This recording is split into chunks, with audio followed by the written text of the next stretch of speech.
আমার জন্ম কালীহাতে, আপনার জন্ম কালীহাতে, সভাপতির জন্ম কালীহাতে, এমপি সাহেবের জন্ম কালীহাতে। আসছি কালীহাতে, যেতে হবে। এর মাঝখানে শুধু দুনিয়া, আর কিছু নাই। সেদিন আল্লাহ বলছে দুনিয়া কি জানো? ইন্নামাল হায়াতুদ দুনিয়া লাইভ। এটা হচ্ছে খেলাধুলা, লাহন, এটা হচ্ছে তামাশা।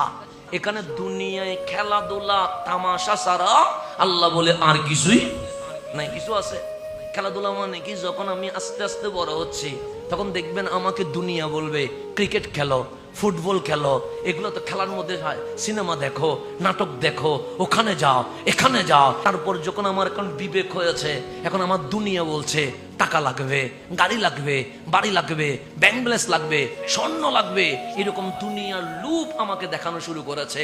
দুনিয়ার দুইটা পার্টস, একটা খেলাধুলা আর একটা তামাশা।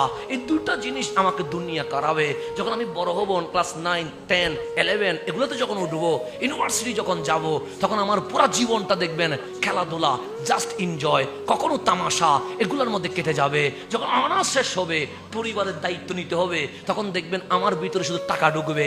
কি করলে টাকা বেশি পাবো, কি করলে গাড়ি হবে, কি করলে বাড়ি হবে, কি করলে ব্যাংক ব্যালেন্স হবে। এগুলা করতে করতে করতে করতে হঠাৎ করে আল্লাহ বলবে কুল্লু নাফসিন যায়কাতুল মউত। বান্দা তোমাকে মরতে হবে।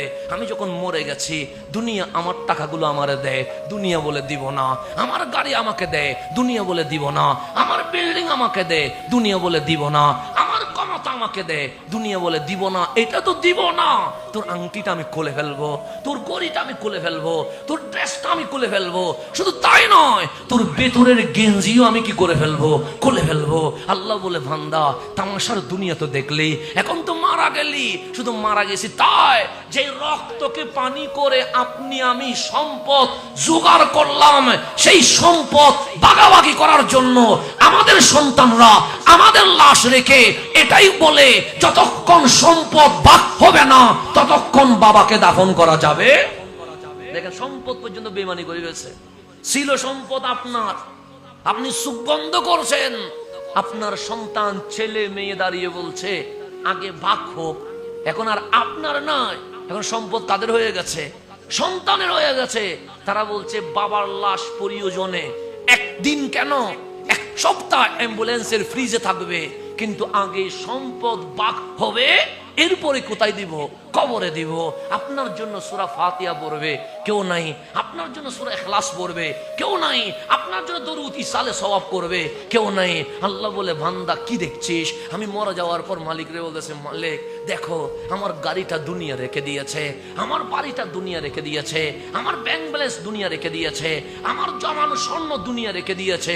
শুধু তাই নয়, আমার আংটি, আমার ঘড়ি, আমার কাপড় রেখে দিয়েছে। আল্লাহ বলে কি বুঝলি? আমি বললাম মালিক আসলাম খালি হাতে, যেতে হবে খালি হাতে। আল্লাহ বলে বল ইন্না লিল্লাহি ওয়া ইন্না ইলাইহি রাজিউন। হে আমার জমিন, যদি আমার বান্দারে কিছু দিতে মনে না চায় সমস্যা নাই, আমার বান্দাটা আমার, আমার বান্দারে আমার কাছে দিয়ে দেয়। এটার নাম ওয়া ইন্না ইলাইহি। কেউ যখন আমাকে নিতে রাজি নয়, আমার ওয়াইফ বলছে কবর দিয়ে দাও, আমার সন্তান বলছে তাকে দাফন করে দাও, আমার সমাজ বলছে তাকে বিদায় দিয়ে দাও। আল্লাহ বলে কেউ তুলে নিচ্ছে না। আমি বললাম না। আল্লাহ বলে নিরাশ হোস না, ওয়া ইন্না ইলাইহি রাজিউন। কেউ না নিলে সমস্যা কি? আমি আল্লাহ তোরে নিব। এই তোরা ওরে কবর দিয়ে দে, আমার বান্দা আজ আমার কাছে ফিরে চলে এসেছে। আল্লাহ বলছে দুনিয়া মাঝখানে তোর সাথে তামাশা করেছে, দুনিয়া তোর সাথে খেলাধুলা করেছে, জাস্ট এনজয়ের নাম দিয়ে তোকে অপরাধ করে শয়তানকে রাজি করিয়েছে।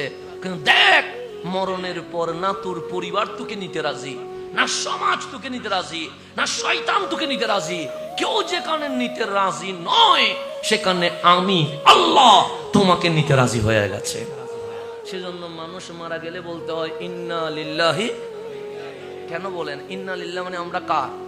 আল্লাহর। কেন? এতক্ষণ তো আমার বাবাই বলেছিল এটা আমার ছেলে, আমার মা বলেছিল এটা আমার মানিক, আমার স্ত্রী বলেছিল এটা আমার স্বামী, আমার সন্তান বলেছিল এটা আমার বাবা, আমার বন্ধু বলেছিল এটা আমার বন্ধু। কিন্তু এখন আল্লাহ বলছে ইন্না লিল্লাহ বল। কেন?